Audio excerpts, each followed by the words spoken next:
Sebagai seorang budak cinta, aku tahu pengantin wanita kabur dari pernikahan itu biasa, tapi kali ini aku langsung memasukkan kunci mobil ke tangannya. Naik Maybachku untuk mengejar. Cheng yang mengendarai sepeda sewaan, pasti bisa menyusulnya. Aku menikah dengan Jiang Zixia selama 40 tahun, tetapi ketika dia meninggal, dia menyerahkan semua warisannya kepada cinta sejatinya, bahkan meminta agar dia mengirimnya untuk terakhir kalinya sebagai suaminya. Yang ditinggalkannya untukku hanyalah sebuah kalimat, Guyu. Kau mengurungku dalam pernikahan selama 40 tahun, mohon lepaskan aku dan kembalikan aku pada Ayan. Cinta sejatinya menatapku dengan dingin dan berkata, Guyu, pada akhirnya kau tetap tidak bisa mengalahkanku. Tahukah kau mengapa kalian tidak punya anak? Karena dia tidak menginginkan anak yang bukan dari diriku. Ketika aku membuka mata lagi, ternyata aku kembali ke lokasi pernikahan 40 tahun lalu antara aku dan Jiang Zixia. Kali ini, ketika dia mengejar Cheng Yan untuk pergi. Aku tidak menghalangi, melainkan memberikan kunci mobil padanya. Bawa mobil dan kejarlah. Berdiri di panggung pernikahan yang familiar itu, mendengarkan melodi yang familiar di telinga, aku baru menyadari bahwa aku telah dilahirkan kembali. Melihat Jiang Zixia yang mengenakan gaun pengantin berjalan perlahan, siapa yang menyangka beberapa menit sebelumnya. Aku baru saja mengalami kematiannya dan menemaninya selama 40 tahun. Namun pada akhirnya kami tidak bertemu hingga akhir hayat. Saat dia meninggal, dia menemui semua orang. Bahkan pengasuh di rumah pun diberi pesan. Namun, dia secara khusus tidak mengizinkanku memasuki kamar rumah sakit selangkah pun. Pemakamanku sepenuhnya ditangani oleh Cheng Yan, yang menguburkanku dengan upacara seorang suami. Tuan Guyu tidak diizinkan untuk hadir. Mendengar ini, hatiku hancur berkeping-keping.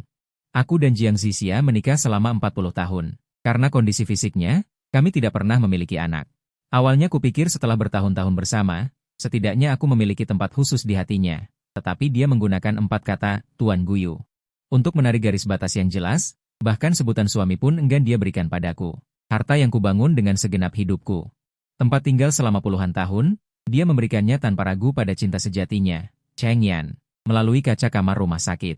Aku melihatnya berulang kali membelai wajah Cheng Yan, matanya penuh dengan kasih sayang. Dia berbisik di telinganya, mengungkapkan cintanya. Kelembutan itu adalah sesuatu yang tidak pernah kurasakan selama 40 tahun. Meskipun keduanya sudah tua, mereka tetap terlihat serasi. Tak disangka, setelah 40 tahun, aku masih orang luar yang tidak bisa masuk ke dunia mereka. Melihat senyum di bibirnya saat dia bersandar di pelukan Cheng Yan. Napas terakhirku, air mataku tak tertahankan lagi. Aku menggenggam erat tangan pengacara dan berteriak sekuat tenaga. Dia pasti meninggalkan sesuatu untukku, kan? Aku tidak percaya. Tidak mungkin dia tidak meninggalkan apapun untukku. Pengacara menatapku dengan canggung dan perlahan berkata. Pengacara Jiang meninggalkan pesan untuk Anda, saya sangat menantikannya, tetapi isinya membuat saya menderita selamanya. Guyu, Anda telah menjebak saya dalam pernikahan selama 40 tahun. Mohon lepaskan saya dan kembalikan saya kepada Ayan. Aku jatuh lemas ke tanah, memutar ulang kenangan 40 tahun kita di benakku, air mata menetes satu persatu. Menetes di tanganku yang penuh kerutan. Kekuatan cahaya bulan putih begitu besar, pendampingan selama 40 tahun ternyata tidak sebanding dengan sedikit pun. Aku terpaku di tempat, sampai Cheng Yan menatapku dari atas untuk waktu yang lama, barulah aku sadar. Dia menatapku dengan dingin, tanpa kesedihan di matanya, hanya kepuasan dan penghinaan. Guyu, pada akhirnya kamu tetap tidak bisa mengalahkanku. Tahukah kamu mengapa kalian tidak punya anak? Karena dia tidak menginginkan anak yang bukan dariku. Aku sangat ketakutan dengan kata-katanya sehingga aku gemetar dan menggelengkan kepala dengan panik. Tidak, tidak mungkin. Tidak mungkin. Kita pernah memiliki seorang anak, tetapi keguguran yang tidak disengaja. Kemudian Jiang Zixia tidak bisa hamil lagi karena operasi yang tidak tepat. Cheng yang menatapku dari atas ke bawah, senyum di wajahnya semakin lebar. Aku tahu meninggalkan ini akan berguna. Guyu, sebagian besar hidupmu telah hidup dalam mimpi yang kamu tenun sendiri. Sungguh menyedihkan. Dia melemparku selembar kertas. Setelah membacanya, hatiku dipukul dengan keras lagi. Itu adalah catatan Jiang Zixia melakukan aborsi dan sterilisasi permanen pada saat yang sama 35 tahun yang lalu. Kata-kata, atas kemauan pasien sendiri, menusuk hatiku seperti pisau. Hahaha, aku tidak bisa menahan tawa pahit. Ternyata dia benar-benar sangat jijik. Bahkan tidak menginginkan anak kita, bahkan tidak mau menunggu tubuhnya pulih, dan tidak sabar untuk melakukan sterilisasi. Selama 40 tahun penuh, ternyata aku bukan apa-apa di hatinya. PFFT. Aku memuntahkan seteguk darah, mataku menjadi gelap, dan masa lalu melintas di benakku.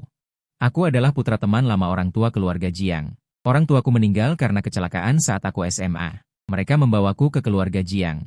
Sejak saat itu, aku dan Jiang Zixia memiliki ikatan. Pertemuan pertama dengannya, seorang gadis berusia 18 tahun. Berdiri dengan anggun di bawah sinar matahari, bersinar terang, Menyilaukan sehingga orang tidak bisa membuka mata.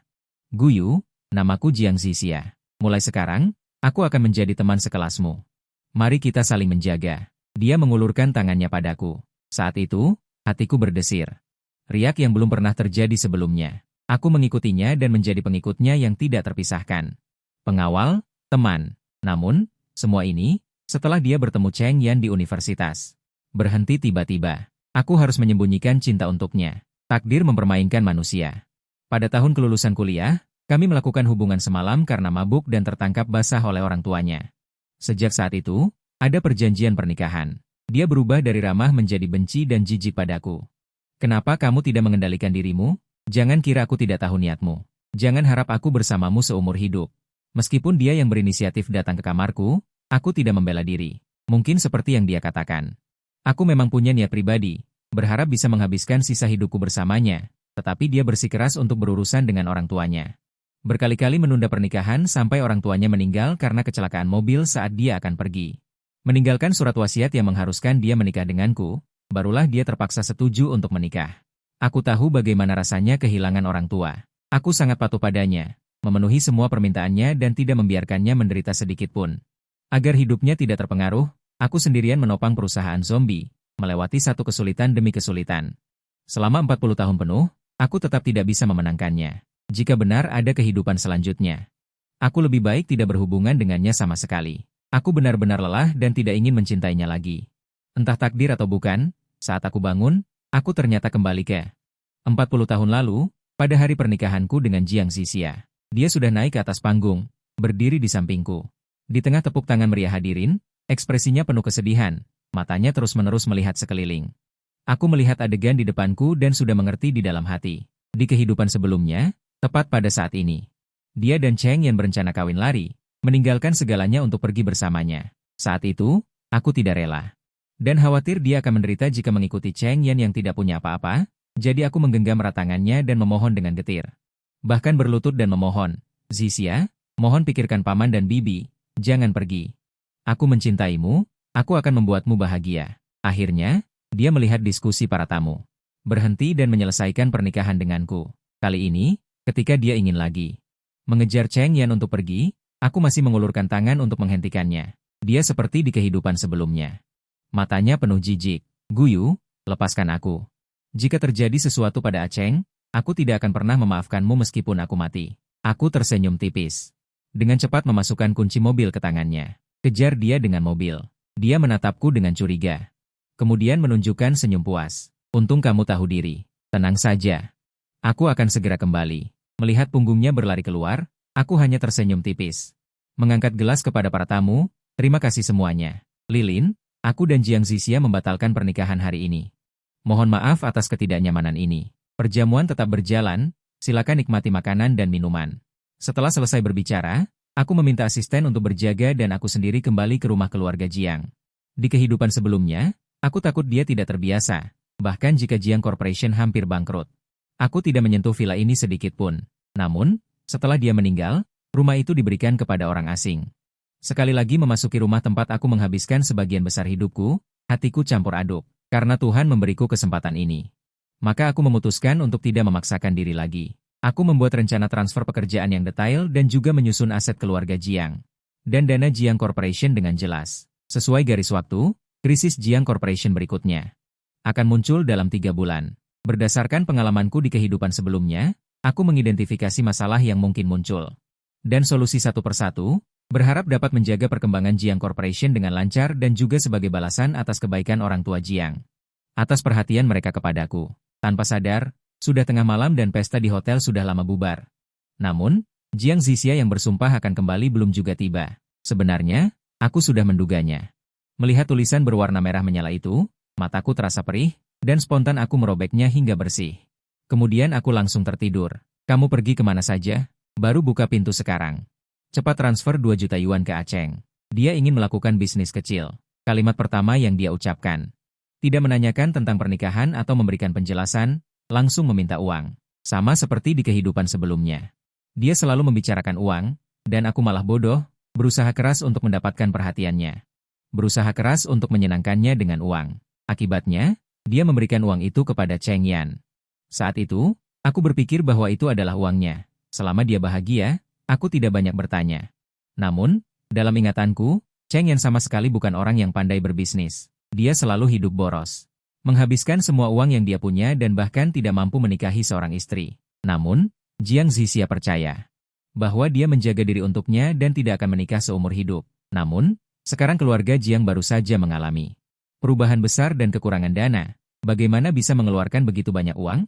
Melihat aku tidak bergeming, dia langsung menjadi marah. Guyu, apakah kamu mendengarkanku?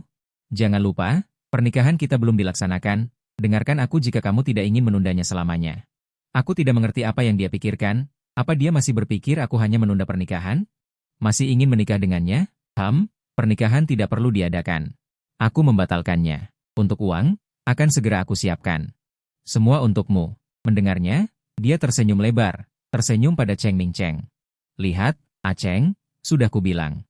Mana berani dia punya pendapat, saat menoleh padaku, nadanya juga melembut. Guyu, kalau pernikahan dibatalkannya sudah, itu hanya formalitas saja. Asalkan kamu patuh, aku janji akan menemanimu mendaftar pernikahan. Aku melirik Cheng Mingcheng.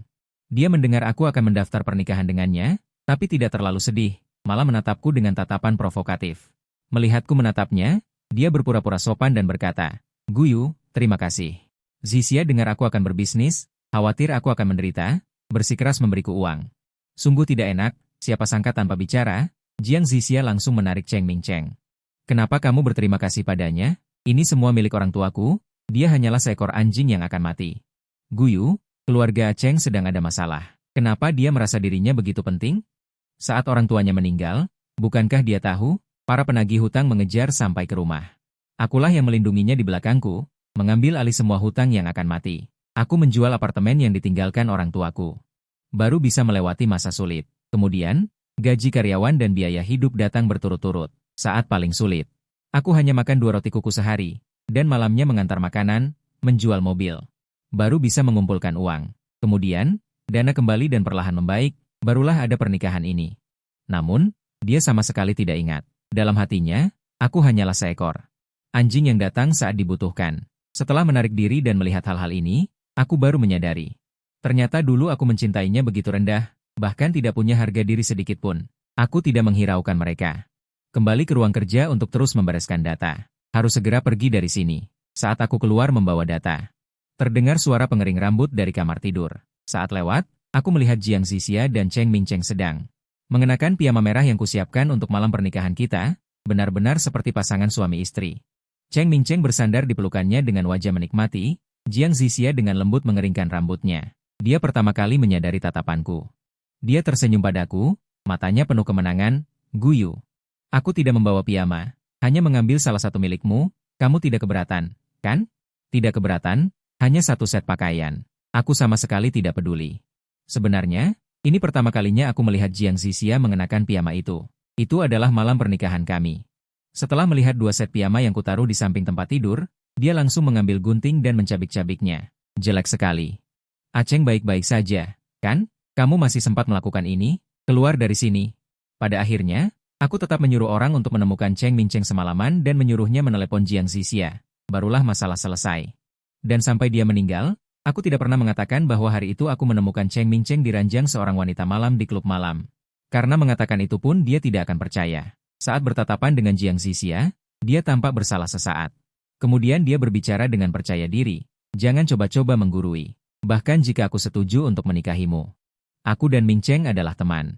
Ini pertama kalinya dia datang ke rumah, tentu saja aku harus menjaganya. Aku tersenyum dan mengangguk. Ya, menjaganya sepanjang malam juga boleh. Mendengar ini, dia langsung marah besar. Suaranya meninggi beberapa oktav, membuatku terkejut. Sengaja bersikap sinis. Jika kamu masih ingin menikahiku, bersikaplah jujur. Wajahnya yang marah dan sikapnya yang mendikte tumpang tindih. Aku tiba-tiba merasa jijik dan tidak lagi menoleransi. Langsung melemparkan data dan sebuah kartu kepadanya. Ini serah terima pekerjaanku dan rencana darurat. Di kartu ini ada semua uang keluarga. Berbeda dengan kegembiraan Cheng Mingcheng saat mendengar uang, Jiang Zixia terpaku di tempat.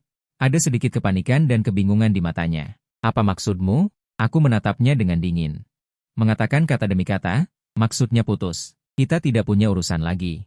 Semoga kamu dan orang brengsek itu bahagia selamanya. Setelah mengatakan itu, Aku pergi tanpa menoleh ke belakang.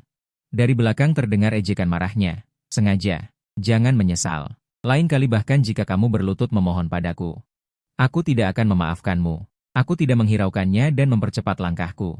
Meninggalkan rumah yang menjebakku seumur hidup. Aku merasa sangat lega. Di kehidupan sebelumnya, aku berjuang sekuat tenaga selama 40 tahun. Sepanjang hidupnya menderita sakit tanpa bicara, pada akhirnya bekerja untuk orang lain tanpa mendapatkan apapun. Di kehidupan ini, aku ingin menempuh jalan yang berbeda, tidak mencari kekayaan besar. Hanya ingin menjalani hidup yang sederhana. Aku pergi ke sebuah toko pangsit dekat universitas. Itu adalah saat-saat tersulit dalam hidupku sebelumnya. Pingsan di depan pintu, pemilik toko itulah yang menampungku dan membuatkanku semangkuk pangsit panas. Semangkuk pangsit itu menjadi rasa yang paling tak terlupakan dalam sisa hidupku. Papan nama toko pangsit itu masih sama seperti dalam ingatan, dasar merah tulisan putih, uap panas mengepul di depan pintu. Atau aroma yang keluar seketika menarikku kembali ke malam hujan yang dingin itu. Saat itu, aku baru saja memikul semua utang perusahaan, menjual mobil dan rumah, tubuh dan pikiran kelelahan. Merasa pusing dan terjatuh di sini. Adalah Lawang. Pemilik toko yang tidak pandai bicara itu membantuku masuk dan memberiku semangkuk pangsit panas. Tidak meminta uang, hanya mengatakan satu kalimat, anak muda. Hidup lebih penting dari apapun. Aku membuka tirai plastik dan masuk ke dalam. Toko itu tidak banyak berubah. 4 atau 5 meja tua yang dibersihkan dengan cukup bersih. Saat itu sore hari. Tidak ada pelanggan. Seorang guru tua dengan rambut beruban yang mengenakan celemek. Sedang menunduk membuat kulit pangsit, gerakannya terampil, memancarkan ketenangan yang terakumulasi oleh waktu. Bos, semangkuk pangsit daging segar. Aku mencari tempat duduk di dekat dinding. Baiklah, tunggu sebentar. Lawang bahkan tidak mengangkat kepalanya. Menjawab, sambil menunggu, kelelahan kehidupan sebelumnya. Dan kelegaan kehidupan ini terjalin menjadi satu. Meninggalkan sangkar mewah keluarga Jiang. Baru aku merasa bernapas dengan bebas. Uang, perusahaan, villa, dan juga Jiang Zixia, semuanya menjadi urusan kehidupan sebelumnya. Di kehidupan ini, aku hanya ingin hidup untuk diriku sendiri. Pangsit panas mengepul. Segera disajikan. Kuahnya bening dan isiannya penuh, ditaburi beberapa titik daun bawang hijau. Aku mengambil satu, meniupnya, dan memasukkannya ke dalam mulut. Rasa yang familiar meledak di ujung lidah. Kehangatan seketika menenangkan seluruh organ dalam. Bukan makanan mewah, tapi lebih baik dari makanan apapun dalam 40 tahun terakhir. Membuat orang merasa nyaman, anak muda, melihat penampilanmu.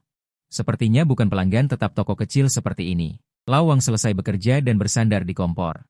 Menyalakan sebatang rokok dan mengobrol santai. Aku masih mengenakan setelan pernikahan hari itu. Meskipun dasinya sudah dilepas, bahannya terlihat sangat berharga. Aku tersenyum. Aku pernah ke sini sebelumnya, mungkin kau tidak ingat. Rasanya tidak berubah, enak. Lawang menyipitkan mata menatapku. Sepertinya sedang mengingat. Akhirnya menggelengkan kepala. Aku sudah tua, ingatanku tidak bagus. Aku merasa wajahmu familiar, mungkin memang pernah ke sini. Saat sedang berbicara. Pintu toko kembali didorong terbuka. Lonceng berdering. Aku tanpa sadar mendongak. Pupil mataku sedikit mengecil. Yang masuk adalah 2 anak muda berpakaian norak. Rambutnya dicat warna-warni, matanya gelisah. Begitu masuk, mereka melihat sekeliling. Tidak seperti pemilik toko yang makan dengan benar. Sepertinya mencari masalah. Cepat, salah satu dari mereka, si rambut kuning, bertingkah sembrono. Kakinya langsung mengetuk kursi di sebelahnya. Lawang mengerutkan kening. Tidak mengatakan apa-apa. Berbalik untuk membuat pangsit. Yang satu lagi, si rambut merah. Berjalan ke konter sambil bergoyang. Matanya tertuju pada laci tempat Lawang menyimpan uang. Pak tua, bisnismu lumayan ya. Di daerah ini, tidak ada yang mengganggumu? Tangan Lawang tidak berhenti bergerak. Berkata dengan tenang. Bisnis kecil-kecilan. Hanya untuk bertahan hidup. Bertahan hidup, si rambut merah mencibir. Mengulurkan tangan untuk menarik laci. Biarkan kami juga melihat bagaimana caramu bertahan hidup. Lawang ingin menghentikan, tetapi dihalangi oleh si rambut kuning. Aku meletakkan sendok. Dalam hati aku menghela napas. Sungguh, pohon ingin tenang tetapi angin tidak berhenti. Aku ingat, di kehidupan sebelumnya, kira-kira saat ini juga, toko Lawang sepertinya memang diganggu oleh berandalan kecil. Dan dipukuli hingga terluka, beberapa hari tidak buka. Tidak menyangka, hidup kembali, aku bertemu lagi. Hei, kalau makan, makan saja dengan benar. Jangan sentuh barang orang lain. Suaraku tidak keras, tetapi cukup jelas. Kedua berandalan itu terkejut. Jelas tidak menyangka, ada orang yang akan maju. Si rambut kuning melepaskan Lawang. Berjalan ke arahku, memiringkan kepala. Wajahnya berandal.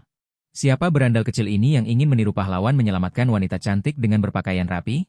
Kembali ke kantormu. Huang Mao, lepaskan juga lacinya. Dia mendekat. Mereka berdua mengepungku, berdiri di depan mejaku. Perlahan aku mengambil tisu. Aku menyeka mulutku. Aku ulangi sekali lagi. Makan. Bayar. Lalu pergi. Sial. Aku sudah berbaik hati padamu. Huang Mao mengumpat dan mengulurkan tangan untuk mencakar wajahku. Selama 40 tahun di kehidupan sebelumnya, aku sudah melihat semua jenis situasi. Untuk menghadapi potensi masalah. Aku diam-diam tidak pernah berhenti berlatih bela diri. Meskipun tubuh ini sedikit lebih muda sekarang. Kurang latihan, tetapi pengalaman dan penglihatan masih ada. Saat tangannya menyentuhku. Aku tiba-tiba berdiri, tangan kiri menahan lengannya, tangan kanan mengepal. Dengan cepat aku menghantam tulang rusuk lunaknya di bawah ketiak. Huang Mao menjerit kesakitan. Melihat itu, Hong Mao mengumpat dan mengeluarkan pisau kecil dari pinggang belakangnya. Dia langsung menusukku. Gerakannya tampak cepat bagi orang biasa, tetapi di mataku penuh celah. Aku menghindar ke samping, tangan kanan dengan cepat menggenggam pergelangan tangannya yang memegang pisau. Aku memutar dengan kuat, sementara lutut kaki kiri menghantam perutnya dengan keras. Hong Mao mengerang, pisaunya jatuh ke tanah, seluruh tubuhnya seperti udang. Meringkuk kesakitan, wajahnya memucat. Seluruh proses hanya beberapa detik. Dua preman yang tadi masih sangat arogan, satu memegangi lengannya sambil menyeringai, satu lagi berbaring di tanah muntah-muntah. Lawang tercengang, sendok sayurnya hampir jatuh ke tanah. Aku merapikan jas yang bagus dan menatap mereka dengan dingin. Apa aku perlu mengusir kalian? Huang Mao memegangi meja untuk berdiri, matanya menunjukkan ketakutan. Dia mengancam dengan galak, kau tunggu saja. Setelah selesai berbicara, dia membantu Hong Mao yang masih merintih. Mereka melarikan diri dengan malu. Toko kembali tenang. Lawang baru sadar. Dia segera menghampiriku. Anak muda, terima kasih ya. Benar-benar, terima kasih banyak. Apa kamu baik-baik saja? Dia menatapku dengan mata penuh rasa terima kasih dan ketakutan. Aku baik-baik saja. Aku menggelengkan kepala. Bukan apa-apa, bos. Lain kali jika kamu mengalami hal seperti ini, langsung lapor polisi. Jangan melawan mereka secara langsung. Ah, apa gunanya lapor polisi? Mereka hanya ditahan beberapa hari lalu dilepaskan. Nanti malah cari masalah lagi. Lawa menghela napas dan mengambil sapu. Merapikan kursi yang terjatuh. Hari ini aku berhutang budi padamu. Aku yang traktir. Jangan menolak. Aku tidak menolak. Aku tahu ini niat baik orang tua. Duduk kembali dan melanjutkan makan pangsit yang belum habis. Kuahnya agak dingin. Tapi hatiku terasa hangat. Anak muda, kulihat kemampuanmu sangat bagus. Apakah kamu pernah berlatih? Lawang bertanya sambil merapikan. Dulu aku pernah berlatih sedikit bela diri sebagai perlindungan diri. Jawabku tidak jelas. Latihan bela diri yang keras di kehidupan sebelumnya kini menjadi naluri tubuh ini. Perasaan ini sangat aneh. Lawang menatapku dengan ragu. Pada akhirnya, dia tetap berkata, kulihat auramu tidak seperti orang biasa. Apakah kamu sedang mengalami masalah? Jika kamu tidak keberatan, di atas toko kecilku ini masih ada kamar kosong. Walaupun sederhana, tapi bersih. Kamu bisa tinggal sementara. Hatiku tergerak. Sekarang aku memang butuh tempat tinggal sementara. Hotel terlalu mahal. Juga tidak nyaman. Uang tunai yang kubawa tidak banyak. Sebagian besar asetku tinggalkan untuk Jiang Zixia. Aku butuh waktu untuk merencanakan kembali. Usulan Lawang seperti pertolongan di saat yang tepat. Apakah ini tidak terlalu merepotkan Anda? Merepotkan apa? Kamu sudah membantuku begitu banyak. Aku sangat berterima kasih. Lawang melambaikan tangan. Kamar itu juga kosong. Jika kamu tidak keberatan, tinggallah di sana. Aku menatap wajah tulus Lawang dan mengangguk. Kalau begitu, terima kasih, Paman Wang.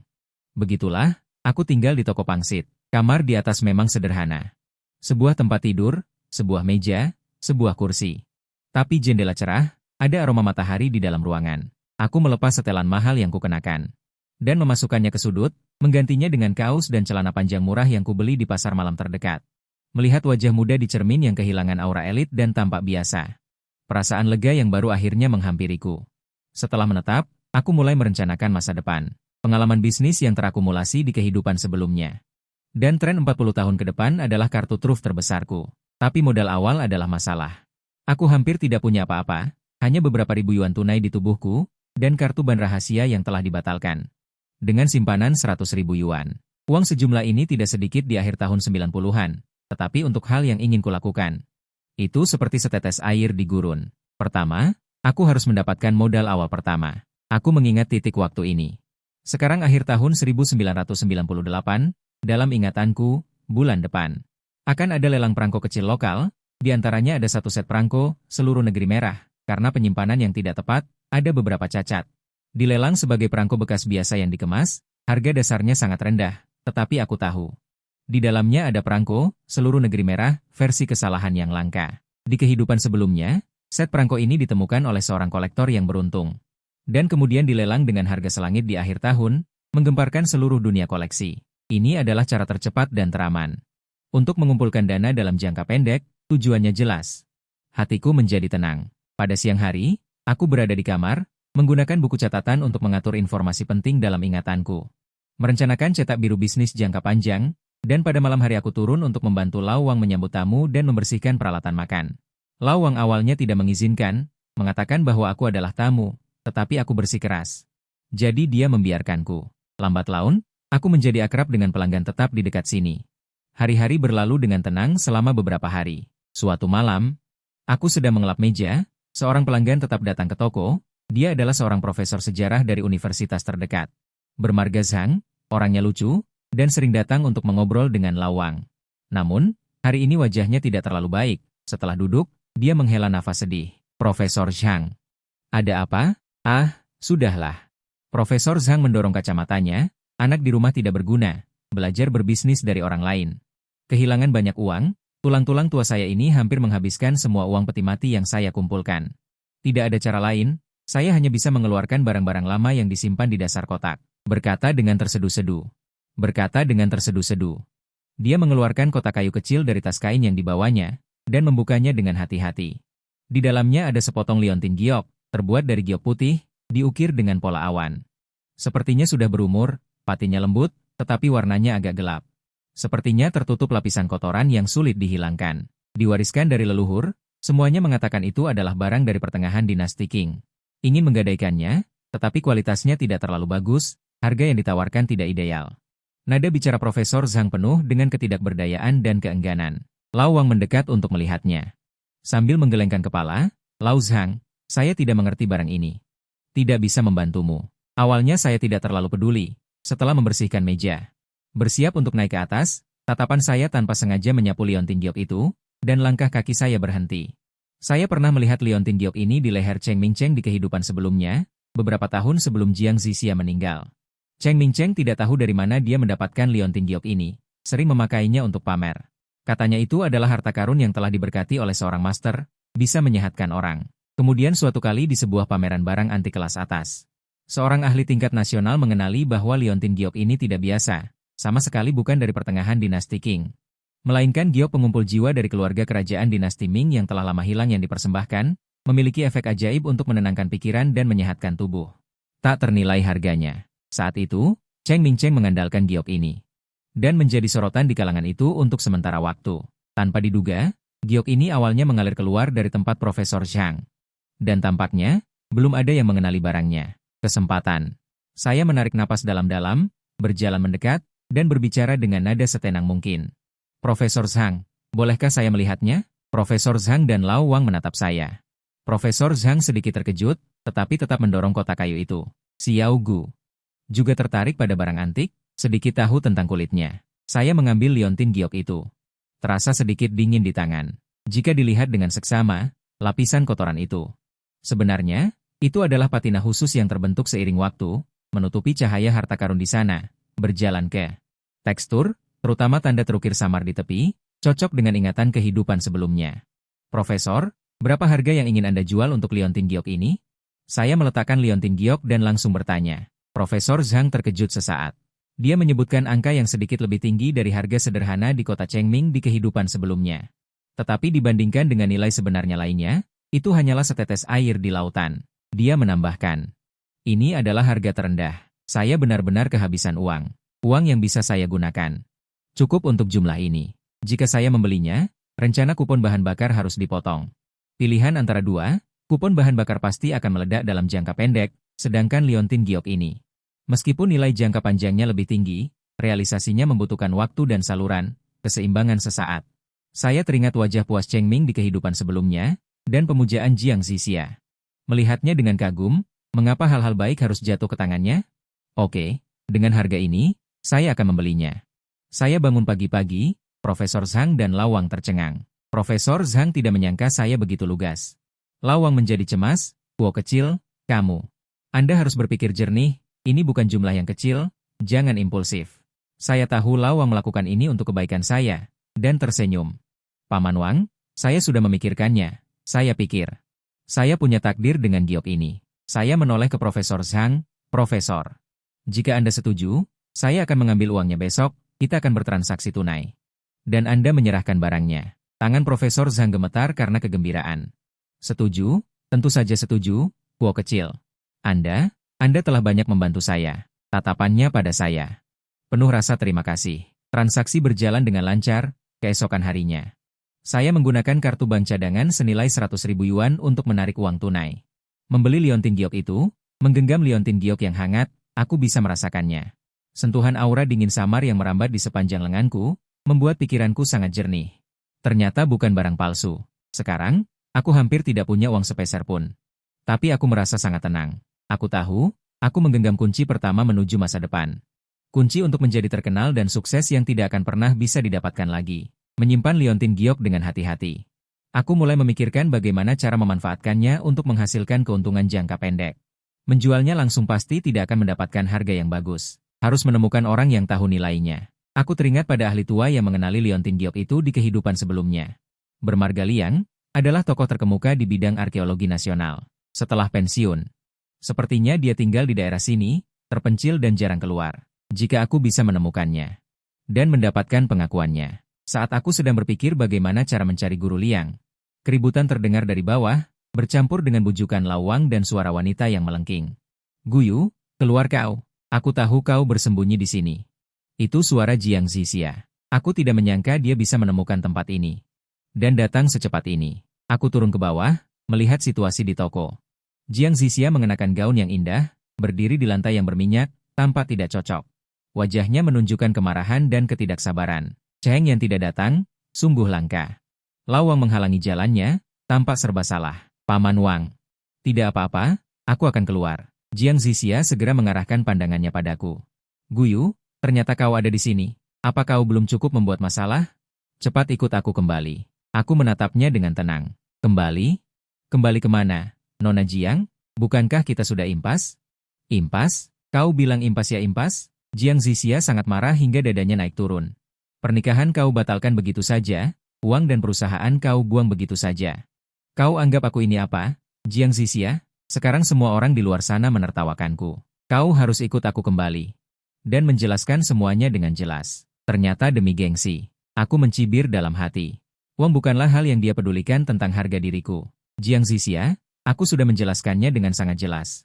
Uang, perusahaan, aku kembalikan semuanya padamu. Jika kamu ingin bersama Cheng Yan, aku merelakan kalian. Antara kita, tidak ada lagi hubungan. Silakan pergi, jangan ganggu Paman Wang berbisnis. Guyu, Jiang Zixia berteriak, beraninya kamu berbicara seperti itu padaku?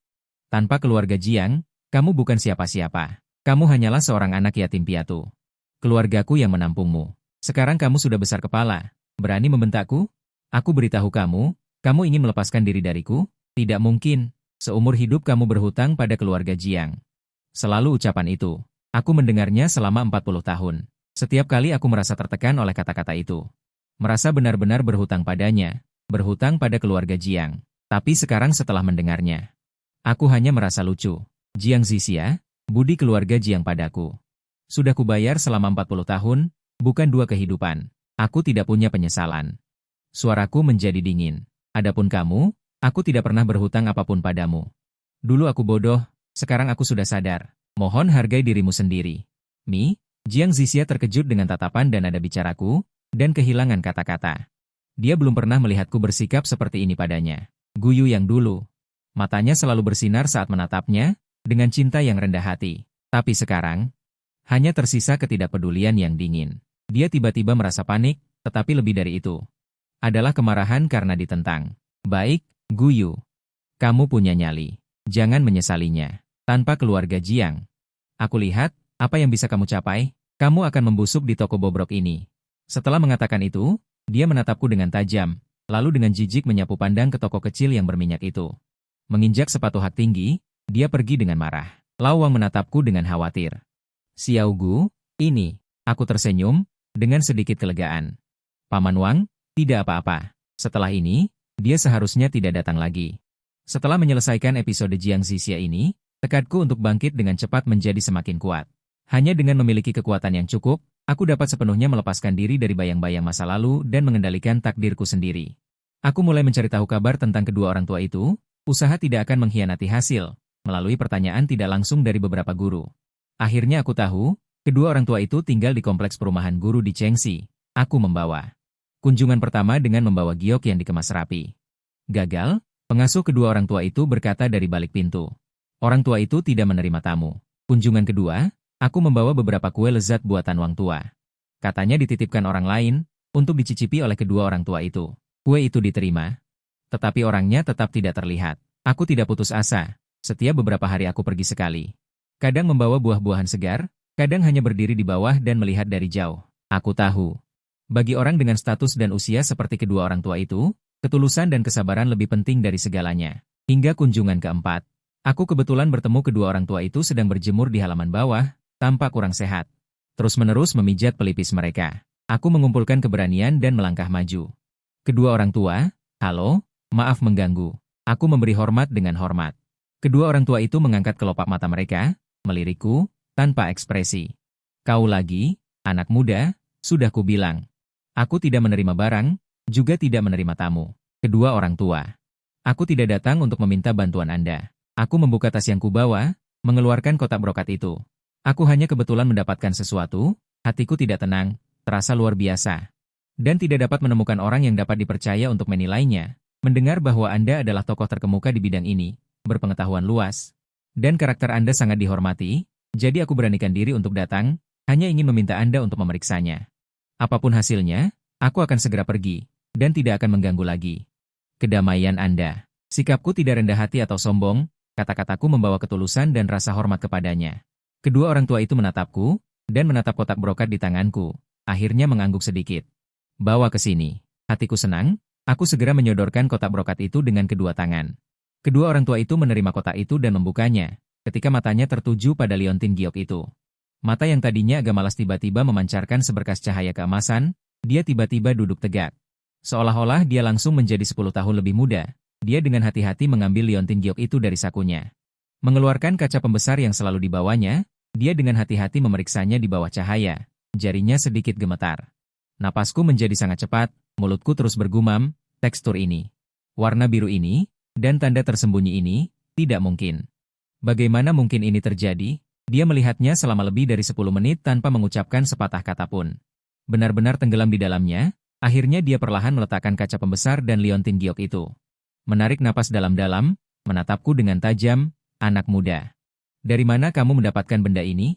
Aku tahu saat yang penting telah tiba. Dengan jujur berkata, saya membelinya dari seorang profesor universitas yang sangat membutuhkan uang.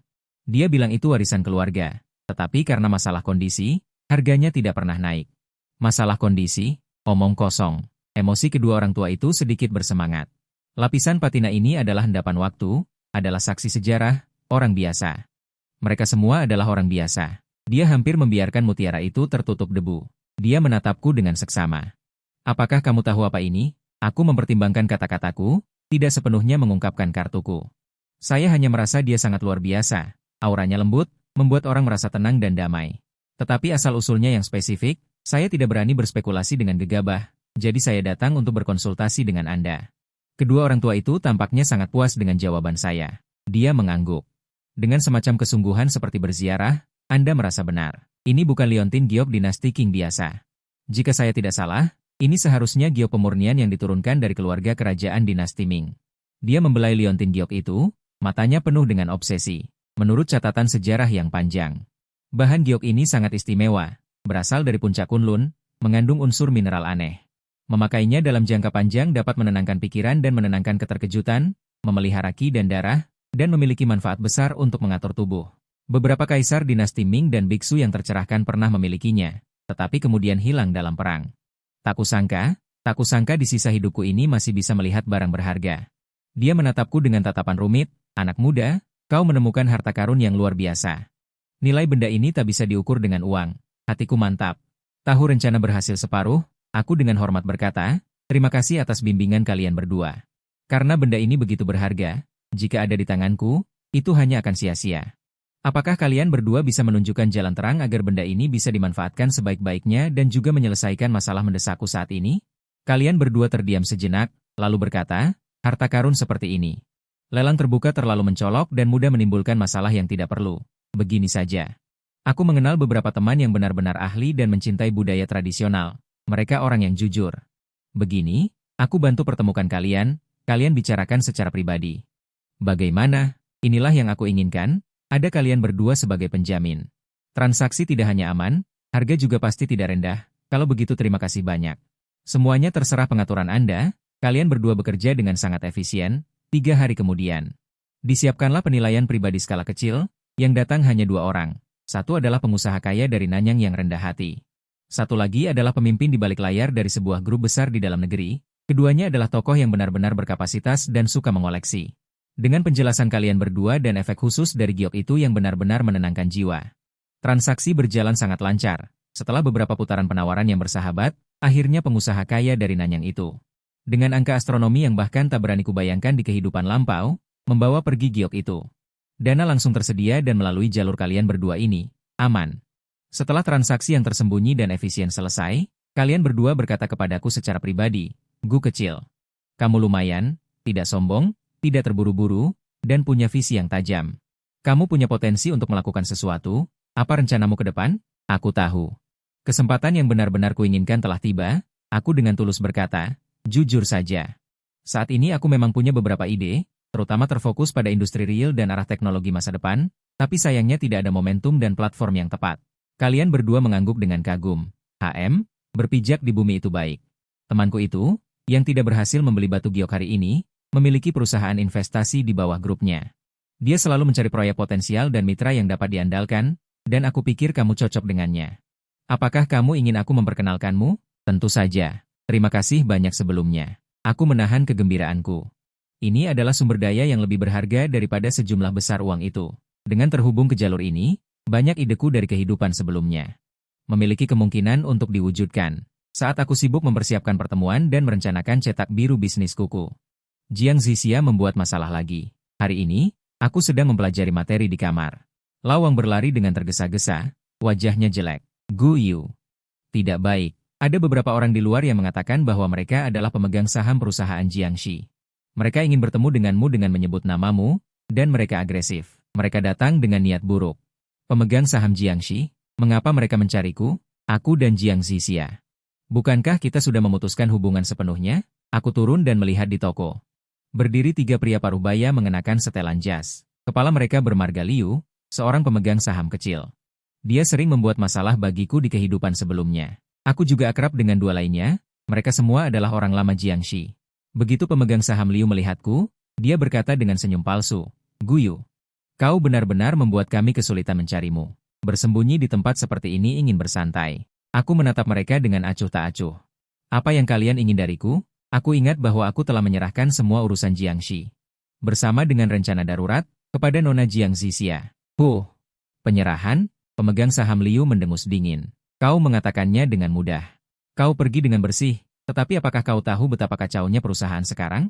Gadis Zixia sama sekali tidak mengerti manajemen, dia hanya tahu menemani Cheng Yan. Krisis 3 bulan kemudian yang kau sebutkan dalam rencana yang kau tinggalkan.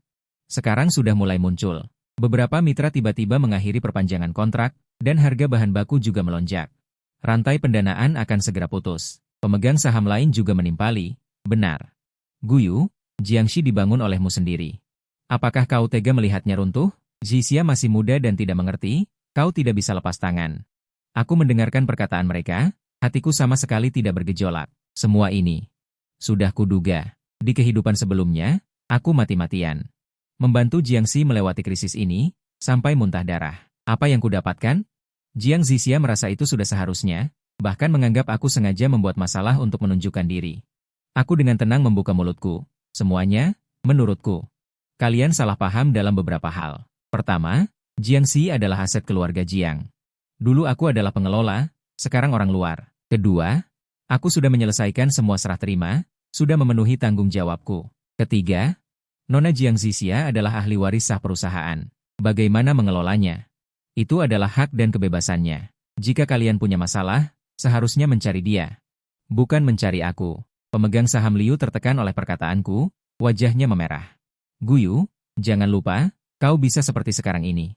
Semuanya berkat keluarga Jiang. Sekarang keluarga Jiang kesulitan, kau begitu tidak tahu berterima kasih. Datang lagi. Sudut bibirku terangkat sinis. Pemegang saham Liu. Jangan bicara terlalu berlebihan. Aku tidak punya rasa bersalah terhadap keluarga Jiang. Mengenai budi, sudah lama kulunasi. Jika kalian datang hari ini untuk melakukan pemerasan moral, silakan pergi. Aku sibuk. Melihatku tidak bisa dipengaruhi. Sikapku tegas, pemegang saham Liu menjadi malu dan marah. Dia mengancam, baik, baik. Kau, Guyu, tunggu saja. Jika Jiangxi bangkrut, kau juga jangan harap baik-baik saja. Kami pasti akan melimpahkan semua tanggung jawab padamu, membuatmu hancur dan tercemar nama baikmu. Mendengar itu, aku memberi isyarat mengantar tamu. Paman Wang, tolong antarkan para bos ini. Melihat punggung mereka yang pergi dengan marah, aku tahu masalah tidak akan semudah itu selesai. Jiang Zixia dan para pemegang saham ini tidak akan dengan mudah melepaskan jerami penyelamat yang ada di mata mereka ini. Tapi, aku sekarang bukan lagi Guyu yang bisa dipermainkan seperti di kehidupan sebelumnya. Aku harus mempercepat langkah untuk bertemu dengan Li Ze, pemimpin grup yang diperkenalkan oleh kedua orang tua itu. Sangat sukses. Aku memenangkan apresiasi dan kepercayaan berkat pemahamanku yang tepat tentang tren masa depan dan proposal bisnis yang solid dan layak. Dia memutuskan untuk berinvestasi padaku untuk mendirikan perusahaan teknologi baru, yang fokus utamanya adalah pertumbuhan eksplosif di masa depan. Teknologi komunikasi dan layanan dasar internet. Aku berinvestasi dengan teknologi, kreativitas, dan perencanaan masa depan. Memegang 40%. Tuan Li Ze menginvestasikan sejumlah besar dana dan sumber daya, memegang 60%. Perusahaan sepenuhnya dioperasikan olehku. Dengan dana dan platform, aku segera bertindak. Menyewa gedung perkantoran, mendaftarkan perusahaan, merekrut personel. Semuanya berjalan dengan lancar sesuai rencanaku. Aku sengaja merendah nama perusahaan baru. UMU Teknologi, meskipun menyematkan satu karakter dari nama aku dan dia, tetapi saat ini tidak ada yang akan menghubungkan nama asing ini dengan Guyu yang keluar dari keluarga Jiang dengan tangan kosong. Inilah efek yang aku inginkan. Diam-diam mengumpulkan kekuatan tanpa ada yang memperhatikan. Namun, pohon ingin tenang, angin tak berhenti. Hari ini, aku baru saja mewawancarai beberapa kandidat untuk posisi kunci. Bersiap untuk kembali ke kedai pangsit, tetapi seseorang menghentikanku di depan pintu. Itu Cheng Yan. Dia tampak agak lesu, lingkaran hitam di bawah matanya sangat berat. Tapi tatapannya padaku penuh dengan kebencian dan sedikit kepuasan. Guyu, hidupmu cukup makmur, ya, dia berbicara dengan nada sinis. Aku tidak repot-repot memperhatikannya. Ingin menghindarinya, tetapi dia menghalangi jalanku, merendahkan suaranya. Dengan senyum jahat di wajahnya, jangan terburu-buru. Aku datang untuk memberitahumu. Zixia hamil. Anakku. Langkahku terhenti. Jantungku terasa seperti ditusuk sesuatu dengan keras, tetapi kemudian melepaskannya. Apa hubungannya ini denganku? Melihat aku tidak bereaksi, Cheng Yan sedikit terkejut. Terus memprovokasi.